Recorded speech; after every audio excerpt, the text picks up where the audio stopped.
Guys, I was going through my old TikToks last night and I was really obsessed with how I did my makeup. Here, it's like the wing and everything. It just looked really good. I haven't done my makeup like that in so long, so I kind of forgot how to do it. So I'm going to try and redo it. I'm also going for a date with my boyfriend, so it actually needs to like look good. So I can't. Why is this not coming out? I used to use a lighter concealer. I don't know. I still do it. I can't really make up my mind, but I did it in that video. So I'm going to use it. It's going to like sculpt out my face a little bit more. Okay, I look really silly, but I'm just going to blend it in and hopefully it's going to look better. Now I go in with these products, which is, oh my god. Fuck, I'm disgusting. That's gum. Anyway, this blush is so pretty. I use it all the time. So I did like a line and then I fucking dragged my skin and like rubbed it in. So I'm going to try and do that. I also did my waterline, which I didn't even film. It's time for this. So I go like this. Oh shit. And then I just went like that. Fuck. Okay, I'm going to do the other eye and I'll be back. Okay, my boyfriend just called and I just hung up on him. So hopefully he doesn't get sad. I just had this like realization or like this epiphany that the person I'm going to marry, the person who's the love of my life, is out there right now doing something. Like they could be in class, they could be smooching another girl, they could be pooping. Like they are just out there doing their thing, no clue that I exist. Anyways, that was my little thought. Last year I got diagnosed with a brain tumor from birth control. Whoop! I know, it's so exciting and sexy for me to say that. I just love it. It's non-cancerous, thankfully. However, still extremely dangerous and is still ruining my life to this day, so that's great. You guys have been asking me for an update. Since I started sharing this story on here, I think it's only fair to continue sharing. Like you guys are quite literally going through it with me at this point, which is weird. This is also just your warning that even if it's not a written side effect, it could still happen to you. Because people love to be like, well, it's on the side effect sheet. Like, you should have known the risk. Babe, it's not. Since birth control is very new, there's still so many things that could happen to you that doctors don't even know yet. It's hard for me to talk about as it is. I just know if someone would have made a video like this before I got on it, it could have saved me, so I'm gonna try to save you. So I started the medication for my brain tumor just at the end of last year. It's called cabergoline. It's pretty intense. Some people love it, some people hate it. It's supposed to shrink my tumor, and if that fails, then I get surgery. But one of the side effects of the medication is fatigue. So when I tell you guys, from the point I wake up, I am tired enough to fall asleep at any moment. Like physically no energy to,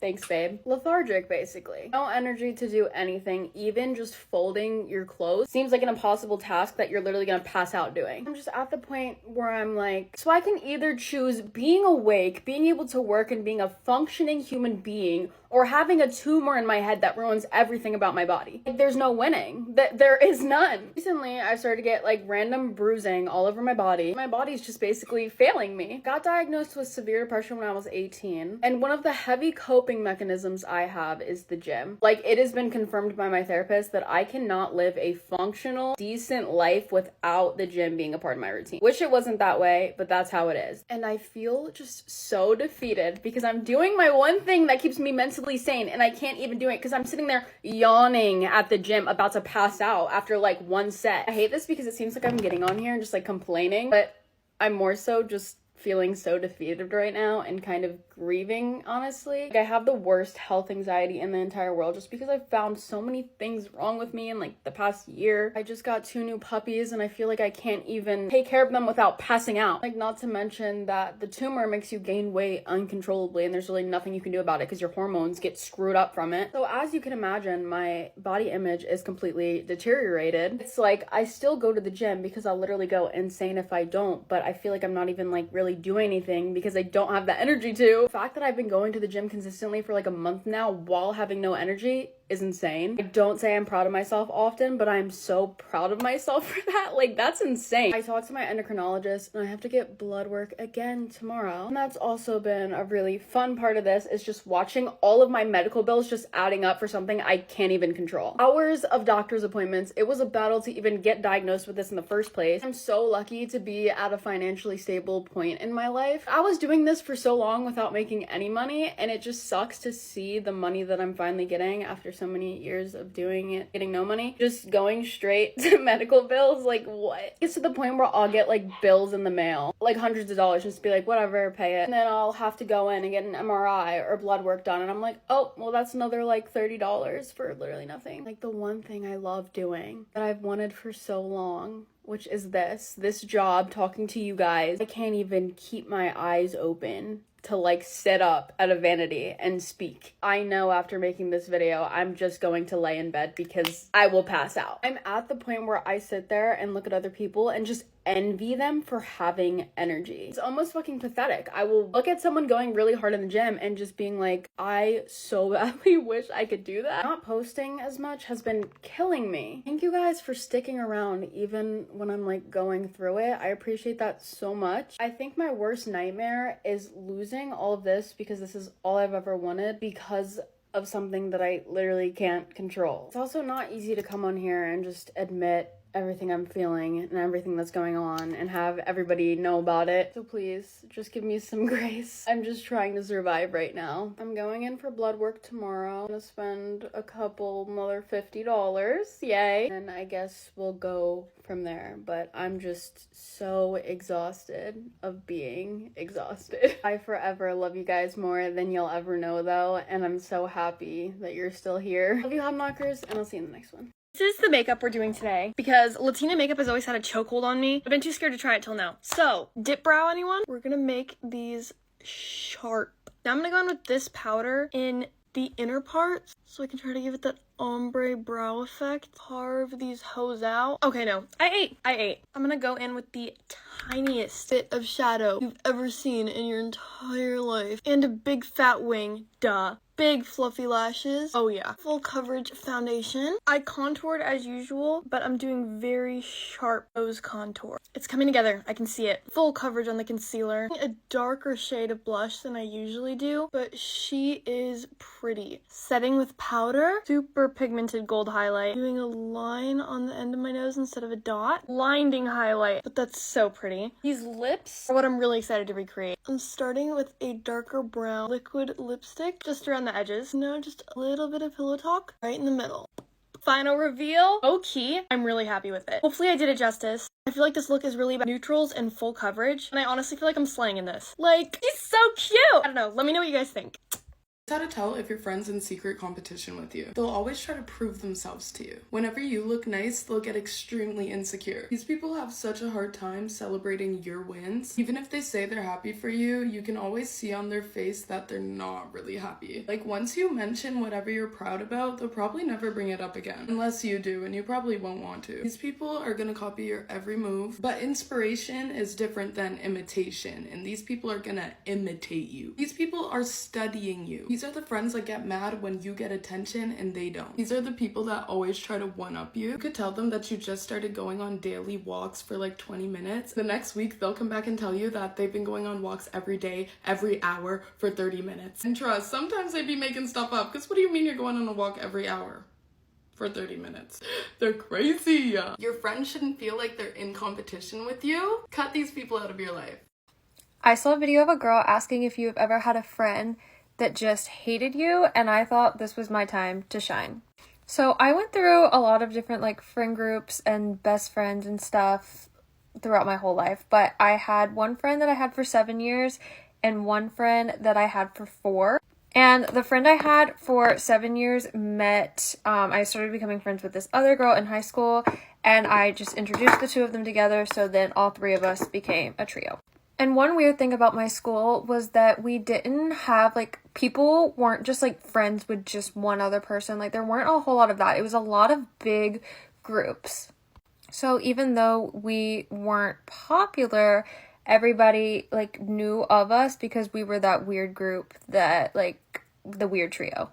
Like, I'm telling you, even teachers knew not to separate us because we were going to, like, back together. So fast forward to senior prom, we're going to call them Rachel and Ashley. Rachel and Ashley went to Ashley's house and decided that they were going to get ready together, and I got ready at my house. Now, this made sense because Ashley lived pretty far out, and I had a hair appointment in the middle of the day, so it didn't really make sense to drive all the way out there, drive back into town, drive back out there. I just got ready at my house. And if you've seen my prom pictures, you know I did Lady Gaga's Met Gala look for prom. Skipping blush and highlight because I'm doing that in a different video. So I finished my makeup, and I text a picture of it to Rachel. And she's like, oh, you need to take that off. You cannot wear that. That is embarrassing. Like, we do not want to be seen with that. And I'm just like, no, like, I spent 2 hours on it. I did not have time to take it off. I was like, no. And she was like, okay, well, then we're not going to come get you. Now, my parents had my car because one of their cars was in the shop. And I was like, you have to come get me or I can't get there. So begrudgingly, they come to my house and they pick me up. And then we meet all of our parents to go do pictures. Now, when we get there, they take one picture with me. Also, no, the whole drive over, they did not talk to me or acknowledge me. So they take one picture with me, then I get sprayed by a sprinkler and I get soaked. So now I'm crying. They do not care. They have better things to do. And then at this point, the parents are finding this weird because I'm being like completely overlooked, and that's never happened before. At least that they've seen. So all the parents are like, are you okay? What's going on? I'm like, I'm fine. Don't worry about it. Everything's fine. So we finish pictures and say farewell to our parents. So then we go to dinner. It's the most awkward thing ever. No one talks to me. So I'm just like, okay, when I get to prom, I'll find other people. At prom, some other girls hang out with us, so it's fine. It doesn't feel too awkward. Then when we get in the car to leave, Ashley looks at Rachel and is like, hey, do you want to spend the night at my house? And Rachel's like, yeah, I'd love to.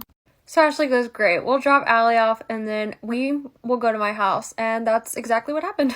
My best friend breakup story time is probably my craziest and most hard story to tell, and I've waited a very long time to tell this story. To be honest, I was never going to tell this story, and then I decided last night while I was about to work out, this Wellbutrin got me wanting to tell a story. I met this girl in middle school. I met her when we were really young, and to me, she always came across like a twat. But I came across like a twat too, so I was like, maybe we'll be best friends. Like, you seem so cool, but I'm too nervous to talk to you. Anyways, then we had English together. We both hated the teacher. We both never shut up. And so we would like giggle at each other's jokes and then be silent. But then one day, it was like the last day of school. And then she came up to me and was like, do you want to go to Starbucks? And I was like, yeah, I do want to go to Starbucks. We went to Starbucks. And then after that, we hung out every single day of our lives up until the time we were 22. We had maybe 1 year in our lives where we weren't really friends. And then it was right back to it every single day, all day. I would show pictures of us to prove how we were literally dating essentially, but I really don't want you guys to figure out who this is. I'm going to be so honest, it's so hard to talk positively of her right now because I do not fuck with her. But to be frank, I did think she was like literally my soulmate in friends form. Like we would always tell each other that we were each other's soulmates. We were literally in love with each other. If I was going somewhere, she was coming. If she had a doctor's appointment, I was taking her to it. If she needed somewhere to sleep, I was having her sleep over. If she needed a bed, I gave her like 3 beds. However, babe, it was toxic because at a certain point I was getting taken advantage of. She was telling all my deepest, darkest secrets to other friends. And then she became friends with my partner. They worked together and they got really, really close, and it was cool for me at first because I was like, oh my god, they work together, like how cutesy pootsy is that? No, it's not cutesy pootsy, babe. It gets funky fast. She started like lying to him, telling him that I was cheating on him, and of course he's gonna believe her because that's like my best friend. Like, why? I also told her that I was struggling with my ED again, very much in confidence, and she told him at work. I bet you're thinking, oh wow, that's shady. Even more shady, she started to fall in love with him.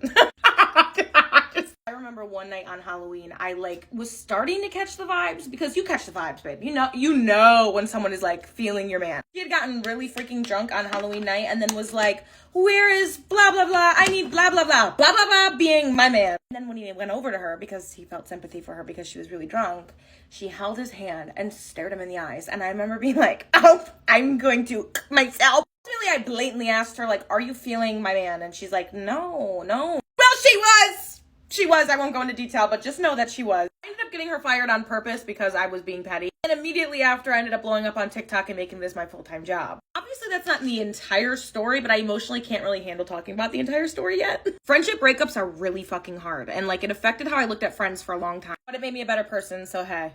Ready with me while I tell you about the time that this hoe tried to steal my mans while we were shopping at Victoria's Secret. This little situation, I want to say, happened when I was 16, so 3 years ago. The story starts off with me and my boyfriend's name is Dylan, by the way, starts off with me and him going to the mall. Oh shit. Got there, walked by Victoria's Secret. Actually, this takes place in the pink side of Victoria's Secret. But yeah, I saw that they were having a sale on their underwear. Like, I think it was like 5 for $25 back then. It's like 5 for $40 now or some shit. But yeah, we went in there because I needed some new underwear, so yeah. So I was just picking out my 5 for $25 or whatever. You know how dudes are, they're always helping you, you know, pick out the colors and shit. Like, you know, they like, oh, I'm picking them out. Everything was good. Everything was normal. The worker was helping me out. She had her little cute little iPad. Like, we were chilling. Picking them out. Like, this one's ugly. This one's cute. This one says something really cringy. I'm telling you, they had the days of the week underwear. Like Monday, Tuesday, Wednesday, Friday type shit. Thursday, Friday type shit. Saturday, Sunday type underwear, okay? Fuck do I look like to you, 12? Should I have my ass on the Victoria's Secret side? Like, maybe I wanted a sexy thong or something. Sorry, I've been stalling, guys, but this is the part where it's about to get juicy. Okay, so the hoe that I mentioned in the beginning of the video, we're gonna give her a fake name. So we're gonna name this bitch fucking Lindsay. Sorry if your name's Lindsay, by the way. For context, Lindsay and my boyfriend used to be friends. She was basically obsessed with them. It was the whole thing. Like, she asked him to homecoming. He said no because he didn't like her. Basically obsessed with my mans. Still, and we had been dating at this point for like well over 6 months. Like, she knew we were dating. Real quick so you can picture it, me and my boyfriend had our backs turned to the entrance, so the entrance was like right behind us. We were still looking at the underwear. Yeah. Okay, this is what happens. Bitch ass Lindsay literally comes up. I didn't even see her do this at this point. And I see her just on my mans, physically on my man. This hoe dead ass runs up and hug jumps. Like, jumps and like hugs him, like one of those hugs.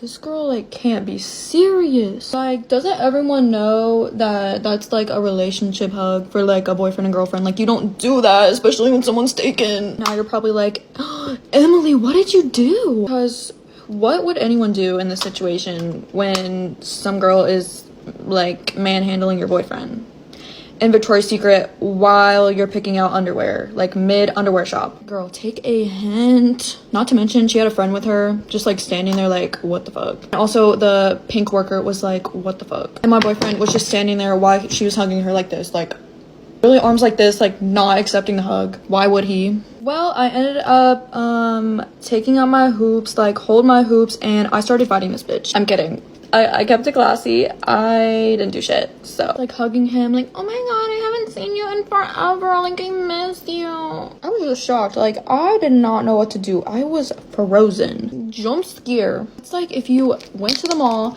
saw one of your guy friends and his girlfriend literally at Victoria's Secret doing their thing, and you just run up and jump hug him. Like, who does that? Like, girl, you knew better. You really did. Hold on, my lashes look so good right now. Yeah, nothing really happened. Like, after they hugged, he was like, hi, and then they just left. Literally so awkward. Moral of the story, don't be like Lindsay.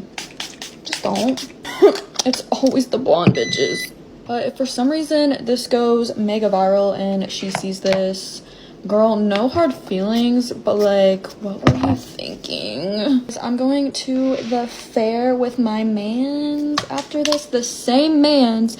We're still together after over 4.5 years, so you can't have them, Lindsay. You still can't have them. Ooh, finally done getting ready. But yeah, that was the story, guys. So, just kidding. I literally forgot my lips.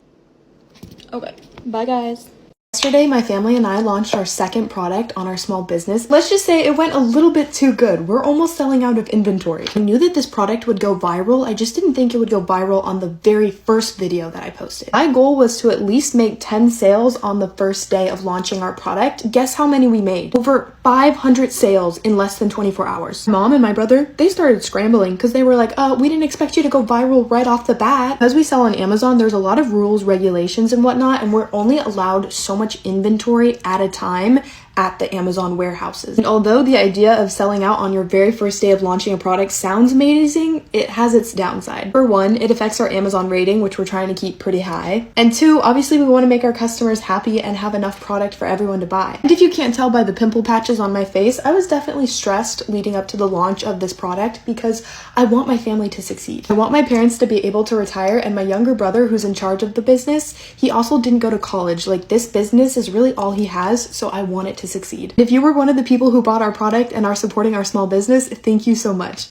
Gorgeous, gorgeous girls always over blush. Gorgeous, gorgeous girls are always in a rush. Something I will never understand is when you're friends with a girl and you find out that her boyfriend is a cheater, or even worse, they try to come on to you. And so of course you tell your friend, and instead of them getting mad at the guy, they cut you off. This happened to me before, where I was dating a guy and I introduced him to my best friend at the time. For some reason, I had gave him her number because we were all meeting at a party and I think he was gonna get there before me. So I was like, just call her when you get there so you're not like lost. So a few days later, my friend calls me and is like, hey, your man is calling me to come over. And it was 2 o'clock in the morning, so you know exactly what he was calling her for. So I was like, oh, okay, because immediately all feelings went out the window. Like, you're trying to hook up with my best friend. Like, of all people on earth, like, this guy was very good looking. He could have got with anybody, but you want to hook up with my best friend? Like, you are demonic. Like, you have to go. So we immediately went into like sting operation mode because I wanted to catch him red-handed, of course. So I had my friend call him back on three-way, and this man was so stupid. Like, he should have known something was up because she was asking him like all of these different questions, and he's just yapping his gums away, like just talking like a little parakeet. And then finally I jump in on the phone and it goes silent. Like, I literally